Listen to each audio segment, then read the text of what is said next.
afternoon, everyone. Thank you so much for joining us once again today for another episode of the California Proprietarian Podcast, or CA Propcast for short, as we like to call it here. I am your host, Philip Young. And on this show, we typically discuss matters related to private property rights, the individual natural rights of private property, which is a natural right that comes from God. It's self-evident. It's not given to us by the state. It's given to us by our sovereign divine creator. And we discuss all kinds of topical issues on this show that have implications for private property rights, primarily here in the United States. And today we're going to be discussing how cultural Marxism is interrelated with the notion of postmodernism, of postmodern philosophy, and how the two have influenced each other and how they form bases for one another.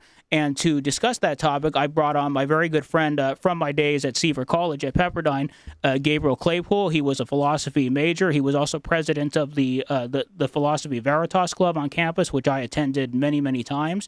And we had grand old times together. He's very knowledgeable in those areas, and so that's why we brought him on. And with that, I'll kick it over to Gabriel to introduce himself, and then we'll dive into the meat of the topic. Hello, Philip. Thanks for having me. I mean, that basically sums up what I did at Seaver, just a lot of philosophy. And I will, before going to college, I worked for 5 years, so I also have experience in that. So I'm not just college, I had a little bit of life experience as well, and I got to bring that into my philosophical understanding of stuff. And I'm excited to be here today because there's a lot I want to talk about postmodernism and cultural Marxism and how that intertwines. Excellent. Fantastic. Thank you so much. I knew as soon as I thought of that topic, I knew you were the right guy to bring on to break that down, because you spent a solid 4 years studying philosophies that are related to that, and I'm sure that you've studied the philosophical foundations and underpinnings of it. So I knew you would be the ideal subject matter expert as soon as it popped into my mind. So with that, I'd like to start off by saying that in my cursory perusings of postmodern philosophy, the recurring theme that I've noticed most consistently throughout it seems to be the notion of cultural and moral relativism. They have this idea that they're very hostile to the notion of objective truth and objective fact, and they despise the notion of absolute objective morality that comes from an intelligent creator. And that seems to be heavily interconnected and interrelated with a lot of what we see on the modern left, specifically the cultural Marxist left, especially as they promote, these bizarre ideas like gender fluidity and cultural relativism, state-sponsored multiculturalism. All forces that tend to undermine both the rights of the individual and also the wider social stability of a society, which requires a common set of values to function properly. All of those seem to be undermined by postmodern philosophy and its cousin, cultural Marxism. So I was wondering if you could just maybe give your spin or maybe give your analysis of how that occurs, how postmodernists and cultural Marxists tend to think, and why the ideas they promote can be very destructive to anyone who's attempting to promote truth in the abstract, into any society that is attempting to ground itself in the truth. If you could just kind of give your spin and analysis on all that. Well, I'll go into postmodernism, because I think postmodernism is being used as a tool for cultural Marxism. So what it's saying basically is not so much that reality doesn't exist, but that we can't get a hold on or knowledge of reality through our language or through any sort of linguistics. So their standpoint is more of an epistemological standpoint, which is, of course, just knowledge. They have some points with that we can't really know anything with reality, or we can't know everything about reality, but they're extreme of we can't know anything of reality, we can't know anything of morality, we can't know these things because we can't communicate them perfectly, is a little bit too far off the deep end. This, how do I say it? It's interesting because we should look at them and we should use them and understand them being the philosophers of postmodernism, Derrida, Rourke, couple other ones. One I'll go into, a woman named Brianna Toole, who's more contemporary. We should always be considering their arguments and thinking about what they're trying to get across, of just not being able to know anything of reality in itself. Because there's definitely things that we can't know for certain, such as every little detail, I guess, of the color blue, or every little detail of reality we can't know. But what's interesting about them, okay, so in theory, they're wrong within themselves. It's a very interesting little thing. So I want to first get that on the table, is that postmodernists that don't believe anything can be communicated with language or known through linguistic anything are wrong in themselves, like just in how they're thinking, because they're making a claim on objective reality, well denying that they can make any claim on objective reality, and that is, we can't know anything of objective reality. So right there we can understand the, I don't want to say an unserious nature, because it is very serious, but this lack of rigorous thinking that is oftentimes associated with postmodernist philosophers. But on that, they do give us good questions to ask, such as the nature of hierarchical structures or ideology or things like that. Before I dive into like those questions and how it can be used in a dialectical way, I'll just summarize how it's used in, or how I believe it would be used in cultural Marxism, or to bring about cultural Marxism. In that, how do I say this? To bring in a new structure of things, such as cultural Marxism, one needs to completely destroy the old structure. Like, the old structure needs to be wiped out. It's revolutionary. And the thing about, sorry. It's revolutionary by nature. It's revolutionary. Exactly. The Marxist part, the revolution, the whatever this is, this anarchism.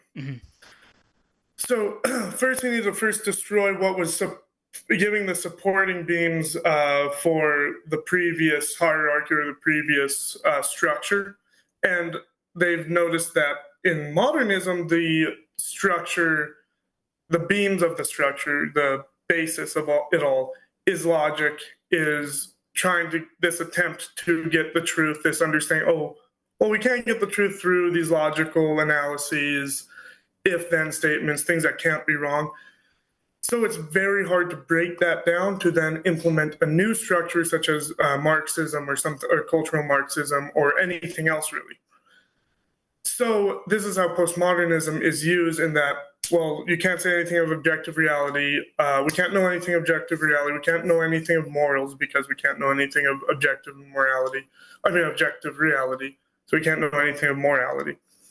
So in that destruction of that logical weight, of the logic behind anything really, then we can then bring in cultural Marxism. Cultural Marxism and Marxism in general being this kind of anarchist state where there is no need for objective reality. Instead, it can all be relativistic. And the group, whatever the group is, the commune, the communist idea, the collective, so to speak. Well, I'm sorry. The collective, so to speak, if you want to just use a general term. Exactly, the collective. Thank you. Then they can implement what they see or what they agree upon. But how can you know what they agree upon? Well, it would be like, say, one authority figure or the media, something like that, saying, oh, everybody agrees with this, everybody does this. And in that way, they can take out this structure from before, which was based off of logical arguments and objective reality and stuff like that, or your understanding of objective reality as much as it could get to then put in their new system, which is anything they say, everybody says, if that makes sense. Yes, quite so. And it seems to me, and maybe you define it a little differently, especially in your area of academic discipline, but it kind of seems to me that cultural Marxism is more of a methodology. than a self-contained ideology or philosophy unto itself. Because Antonio Gramsci, when he founded, the ideology that would give rise to the Frankfurt School, which ultimately promoted cultural Marxism, his idea was to implement communism by destroying the traditional foundations of societies. And of course, the two traditional foundations that he identified were traditional faith, i.e., traditional religion, in whatever area that happened to be in, and also the traditional family structure. He wanted to subvert and destroy and replace those because they might compete with the communist state for allegiance. And he was an ultra statist, he was a totalitarian, so he wanted to remove all competition with state allegiance. And so, is that how you would typically define cultural Marxism, right there, or do you think I'm incorrect about any of that, or how would postmodernism pertain to the definition I just gave? Like, if you just want to comment on any of those things. Oh, I suppose I was using the term cultural Marxism as just a state of being that they want to get to. But if it's what you're saying, then that's like the movement to that state of being, which is this Marxist state, or whatever this new order would be, which in that case, they're using postmodernism within this context of cultural Marxism, which we never really discussed in class. We discussed postmodernism, of course, a lot, but cultural Marxism, I don't think ever came up by itself. Or at least not explicitly. No, not explicitly. No, perhaps but I imagine it probably came up by implication in various forms because, anytime something that is usually termed social justice or anything that we might refer to as woke comes up, it's essentially being used as a proxy for cultural Marxism, at least as I understand it. And I'm guessing those topics probably came up, maybe not all the time, but they probably came up from time to time in the classes you took, or not so much. Well, what was surprising was as I was researching like cultural Marxism and making sure that I had the good idea of postmodernism or everything like that, I realized that one of the women I wrote a paper on, it was a very cultural Marxist idea, and she does works with a certain concept called standpoint epistemology, which I don't know if you've ever heard of it. I think I've heard the term, but I must admit I'm not intimately familiar with it.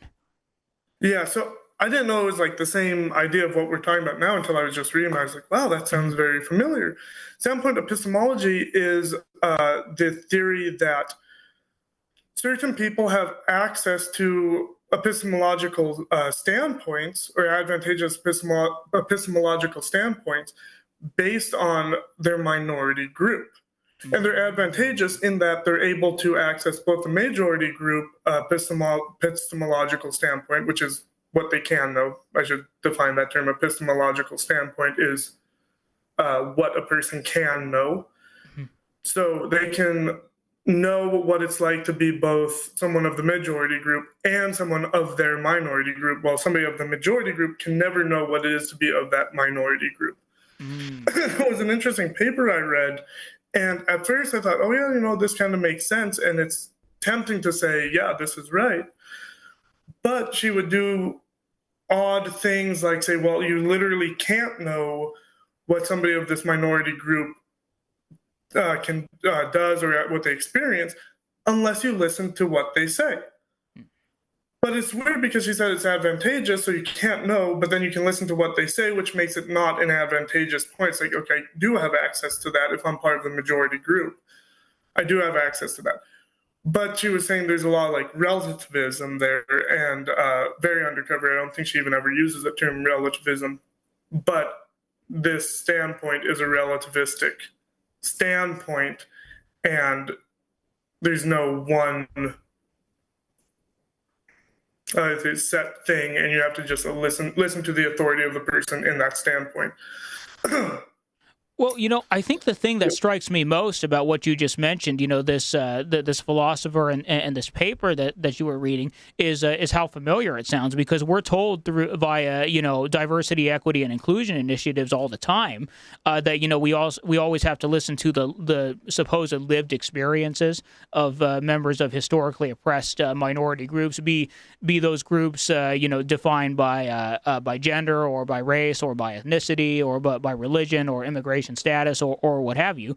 We're always being told that the people who allegedly have the privilege or who are allegedly the oppressors have a moral duty to just take at face value uncritically. And accept uncritically the accounts, the subjective accounts given by members of these minority groups. So it seems to me that what this individual who wrote this paper that you're talking about is promoting is she is promoting the philosophical underpinning of what we would now recognize as DEI initiatives, or what we might even recognize as what they call critical race theory. That's exactly what she's doing, and she's doing it from an analytic philosophy point of view. So it's very structured, like 1, 2, 3. But it's interesting that she's doing that because she says, "Well, you can't know this," yet she's communicating it to us as if we can. Well, and that's so sorry. oh no, that's done. So sorry about what I was gonna take note of too is I noticed that the vast majority of people that we would identify as cultural Marxists or who would identify themselves as postmodernists, they tend to be overwhelmingly left wing, and left wing ideologies tend to promote. They are characterized by the promotion of ever greater socioeconomic egalitarianism. What some might term equity. And what's fascinating about that is they tend to treat socioeconomic egalitarianism or equity as an objective good. They assume that it's an objective good all the time, in all circumstances, in all contexts, regardless of how it's applied. And that suggests that they hold it to be an objective truth, based on some kind of objective moral truth. But if they're going to claim the mantle of postmodernism, wouldn't that tend to contradict the notion that they're promoting what they ostensibly believe and ostensibly claim is an objective truth? I mean, that's how it seems to me. I don't know if you see it the same way. So yeah, that's where it kind of falls apart. Is they use this tool that destroys something that they then use it destroys another tool that they then use to justify their position to destroy that tool. A great example of this is Wittgenstein, who's not, I don't think people would consider him a postmodernist, but he was within that movement, where he used logic in a book called, I believe it was a Tractatus, and he puts out a logical argument as to why logical arguments don't really work. It kind of does a circle thing. Later on in his life, he found out that he had made a mistake and wasn't quite right, and you can understand certain things through this logical argument. But no, exactly, you have this tool that breaks down everything, and then you use a different tool that this was supposed to destroy to then bring about your own thing. What's going on here, though, what Marxism kind of allows is that you get rid of this objective truth, then you only have relative truths. So then you have a bunch of relative, and this is how I believe anarcho-communism can have a structure. Even though it's anarchist, not supposed to have a structure. It has a structure in that every participant within the collective moves towards this one thing, which they say is good because I guess they would intuit it's good or it's relatively good for them. But how can one measure relative goodness if they can know nothing of objective reality? Of course, it's relative, but the literal concept of good cannot be a thing. Right. Well, from their standpoint, there could not be an objective good because one person's good could be another person's evil. And one person's evil could be another person's good, and by the raw standard that they promote, both would be equally legitimate or equally illegitimate, depending on perspective. And I feel like we see this particularly in rhetoric and discourse surrounding immigration in the Western world, because what we observe a lot of times, heavily in Western Europe, but also to a lesser extent here in the United States, is ever since 2015, very large numbers, millions of immigrants from third world countries, mostly Islamic countries, have been pouring into the Western world. And not all of them, of course, but in many cases, they promote cultural practices that are completely unacceptable by a Western moral standard. Many of them come from countries where misogyny is considered very socially acceptable, where extreme homophobia, like to the point of, wanting to harm or kill gay people, is considered acceptable because in a lot of Muslim countries that's considered normal. And they come over to Western countries and they try to implement this. They attack women, or they sexually harass women, or sexually assault them, or they attack gay people or Jewish people, or what have you. And anyone who attempts to highlight that problem is termed a xenophobe. They're accused of hating all immigrants, or being racist against people from various Islamic countries. And so that seems to be the relativism taking effect there at a macro scale in the political and media discourse and in the culture wars. Do you think that the relativism being of the type being promoted by the postmodernists is sort of I guess the underpinning, or the original cause of some of the wider relativism that we see in media and political and cultural discourse in the Western world today, especially as it pertains to immigration? Well, I don't know if I'd say it's the cause. I think it's just the cause is something underlying, and it's just, at least in the field of philosophy, it's how the relativism is being put out. What I find interesting, and I mean, what's so odd about relativism is that it still has a theoretical backing. Mm-hmm. For some reason, I thought this was dealt with back in the days of Greece when the argument was just put forward. If everything's relative, if everybody's right, then the one guy who says, well, I'm right over you, I'm more right than you guys, well, he would still be right because it's relatively true. He says, I'm objectively true, he's right, everybody's right. So then you run into that problem. So you have the problem of I think it was the sophists. They said everybody was right.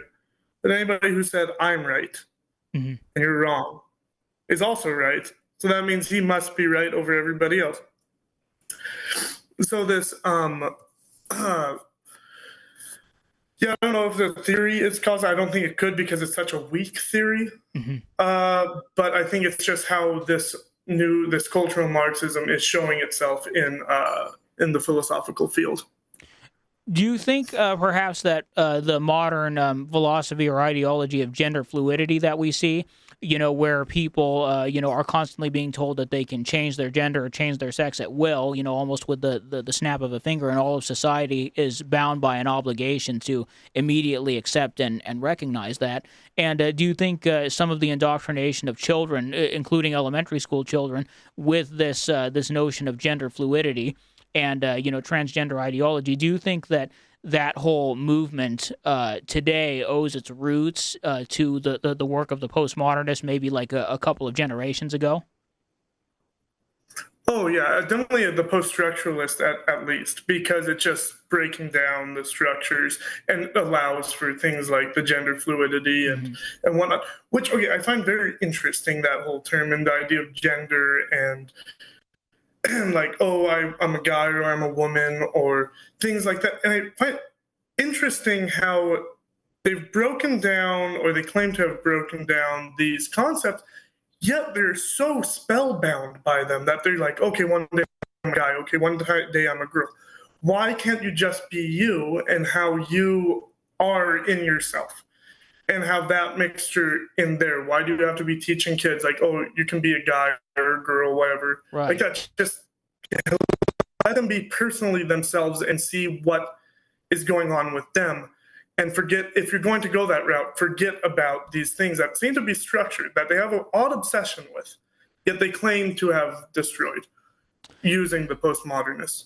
Well, yes, and it's funny because you have maybe not all, but you have a lot of transgender people that are convinced that they're trans, and they want to undergo gender reassignment surgery. Sometimes that even includes bottom surgery, of course, which is a very dangerous and invasive procedure, even when it's done on an adult, let alone to a child, which is particularly appalling.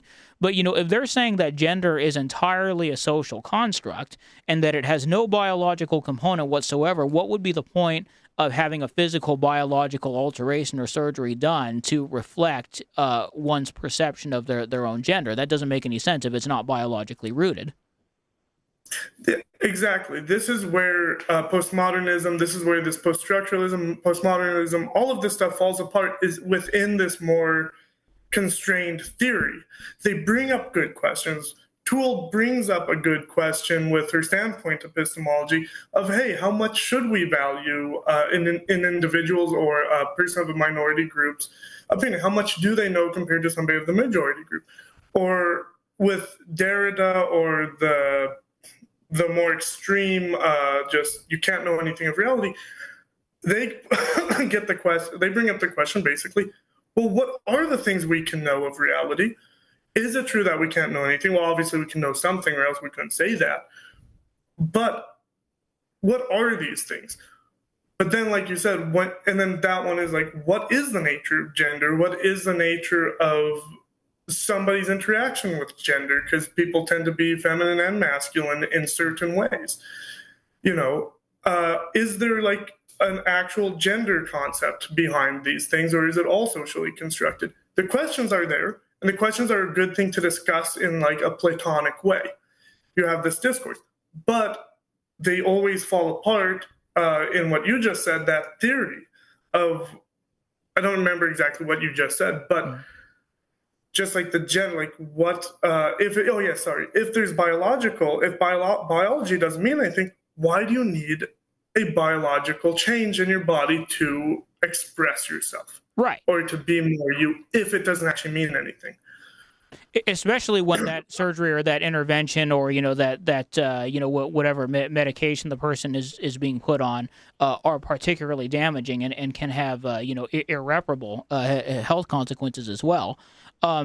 Now, I just wanted to know, you mentioned a feller by the name of Derrida. He was a Frenchman, right? He was a French philosopher, active like in the 60s or something like that? Yeah, 60s, 70s, something like that. I've heard Jordan Peterson mention him before. Of course, Jordan Peterson strongly disagrees with him. But could you just take a moment to summarize real quick the work of Derrida and his contributions to postmodernism? I'm not the clearest on Derrida himself. I'm pretty sure he was one of the first. Well, I know he was one of the first and one of the big names in postmodernism to basically say we can't know anything of reality, we can't make any claims on reality, that kind of stuff. So I just use him as kind of the figurehead of postmodernism, and that, yeah, and then you have that movement towards relativism, and then the attack on ideology or hierarchies based on this idea of objective truth, that which he denies and the postmodernists also deny. So would you term him as kind of like the forefather of, I guess, post 1960s, like post Cold War postmodernism, in much the same way as John Locke was the forefather of classical liberalism? Oh yeah. Oh, okay. He's one of the top guys in that and one of the big names. Okay. Excellent. And so I guess, and it's also funny. I noticed when I was taking, a sociology class at Pepperdine, even though it wasn't mentioned explicitly, it seems to the sociological discipline, if you can even call it an academic discipline anymore, it seems to rely heavily on postmodernist thinking because, we were always being told that things like race and gender are entirely social constructs, and the implications of that seem to be that if there's any hierarchy in society, it's based only on the Machiavellian notions of and the Machiavellian quest for power.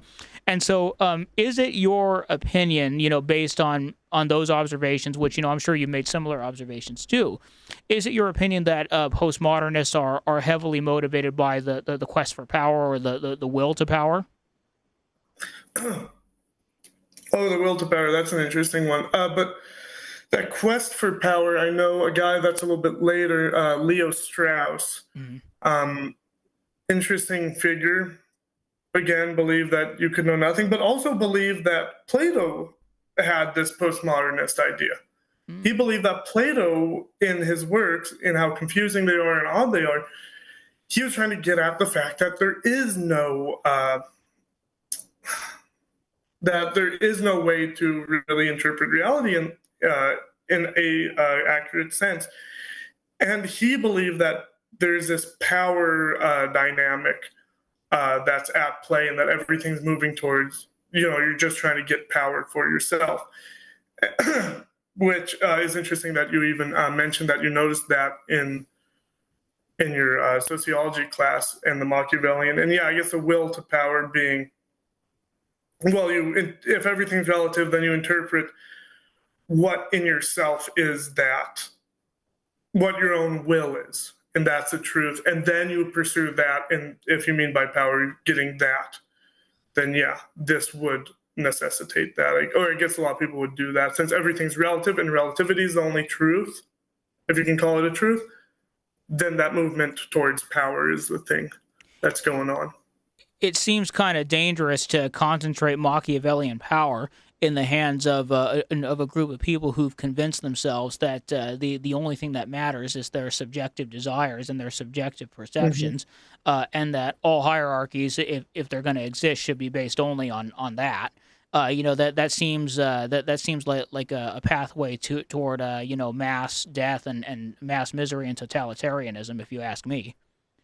Absolutely. Have you heard of Leo Strauss before, or Straussianism, or I anything have. like that?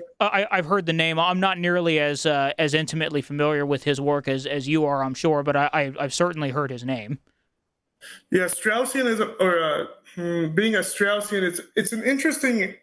I really don't like using the term conspiracy theory, Hmm. but for the sake of convenience, there's a conspiracy that the government is run by Straussians, or people that just have this power idea. It's interesting that you should bring it up without knowing anything about Straussians and whatnot. So that'd be definitely something I think you should look into, and maybe in a later podcast would be something cool to discuss.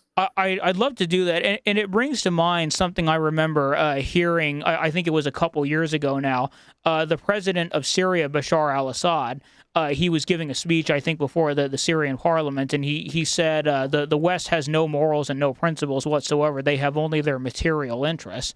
And I think that when you look at how the military-industrial complex is run, what big pharma has done to this country, particularly in the COVID era and the post-COVID era, the banking cartels concentrated in the Federal Reserve and what have you, these are all very Machiavellian institutions. They exist for the sole purpose of defending and promoting their own interests, and they don't care who they step on or whose rights they violate or whose lives they destroy or who they kill. In the meantime, who they cause to starve or live in abject poverty and misery. None of that. They don't have any qualms about that. It makes me realize that as much as I might have some philosophical disagreements with Bashar al-Assad, his analysis of the Western macro power structures, the modern Western macro power structures, appear to largely be correct. And I was wondering, do you agree with his assessment that the powers that be in the Western world are purely or almost purely Machiavellian in their operation? Well, definitely like the capitalist ones, the pharmaceutical companies, the huge corporations, a lot of the people in government, obviously, a lot of Congress. But I think there is still a fight within government that are of some good people, some people who do have morals and who, let's say, are Christian or maybe even another religion, or just have morals in themselves, like have an idea of what the good is and are pushing for that. Because I do see a struggle in our government, at least for now, of against that Machiavellian or Straussian or whatever capitalistic, whatever it is, this vicious monster that's attacking the United States and the West. There's a little bit of a struggle, at least in the United States. I can't speak on Europe. I don't know how Europe is, but in the United States, there's still a struggle that I do see in government and even among the people. But definitely very powerful pharmaceutical companies, big corporations, just things are so hard to get around. The military industrial complex and what have you. Yeah. Yeah, you do see the occasional lawmaker, or candidate or elected official or whatever who does genuinely seem to be fighting, on behalf of principle. I see that in Senator Rand Paul and in his father, Ron Paul, who of course is very advanced in age now. I see that in people like Congressman Thomas Massey. maybe to a lesser extent, Lauren Bieber, Marjorie Taylor Greene. I do see people that at least are attempting to operate on integrity in relative positions of power, and that does give me hope. I think that ordinary people like you and me, we need to lend our voices in that fight. My central belief in all of this is that the single greatest contribution we can make to the fight for liberty and for private property rights, for rule of law, for due process of law, and for objective fact and objective truth is to speak that truth at every opportunity. Every time we get a chance, be bold enough, have the courage to speak that truth, even in the face of ridicule, even in the face of potential negative social repercussions. We have a duty to persevere in that truth, because if we do that, if even a small number of us do that, the lie cannot overpower us. It will not prevail against us. Exactly. Our Lord said, "Upon this rock I shall build my church, and the gates of hell will not prevail against it." So, I think he laid it out really well in that speech he made to Saint Peter. I guess do you have any closing thoughts on what you believe as a philosopher can be done, in the arena of debate or in the arena of discourse to combat the lies and the false narratives that the postmodernists and the cultural Marxists tend to deploy against us? Like, what would you recommend that people use in that battle of discourse, so to speak? I mean, past the obvious counter arguments of when they say they can't know anything and then say they can't know anything, that's an obvious wrong thing. But what I would really like to warn people against is just signing them off as nothing, as just throwing away their ideas. Because I think a lot of people hear them and say, oh, well, they mean nothing, so we don't listen to them. Please, my God, we have to engage with these people. You want to engage not only to fight, but to better your understanding of what is happening, how much we can understand, how, like with Brianna Toole, how much does our standpoint affect what we can see and what we can understand? Or in the case of like the postmodernists, like Derrida and whatnot, how much can we know? I mean, obviously we can know something, but how much can we know?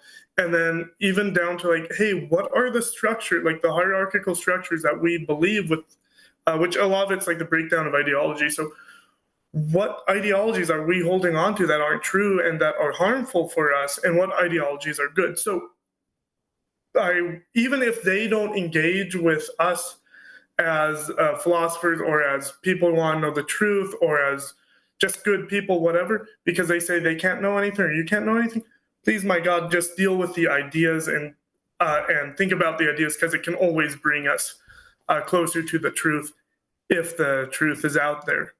And God will, and just pray every time you do it, and God will bring you closer to that. Absolutely. I couldn't agree more. And the last thought I'm going to make before we sign off here is this notion of self-evident truth. Of course, Thomas Jefferson wrote in the Declaration of Independence that we hold these truths to be self-evident, that that all men are granted natural rights by their sovereign creator. I'm just paraphrasing right there. That's not verbatim, of course. But do you think that bringing up the notion of self-evident revealed truth in the laws of nature and nature's God, as John Locke and Thomas Jefferson and others like them would convey. Do you think that is an effective strategy in combating postmodern narratives? This notion of absolute self-evident truth. Man, would that help? Like arguing against one of them? Not much can help arguing against somebody who just tells you you can't argue against them. Mm-hmm. But for your own thing, again, engage with them. Think, well, wait, do these truths seem self-evident? Are they self-evident? And even with that, it helps you to build a better argument for next time when you talk to your friend who's maybe on the cusp of not believing them or something like that. So then you have good arguments. So like I said, even if they throw you away, don't throw them away. Don't throw their arguments away. Engage with it, because it makes you so much stronger. Especially if you're in front of a captive audience, because it could definitely influence that audience if you handle yourself well and you make these arguments that you're speaking of effectively.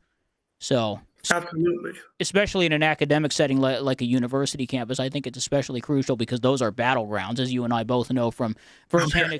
from both firsthand and secondhand experience. We both know that, in the culture wars, those are, the front lines in many cases.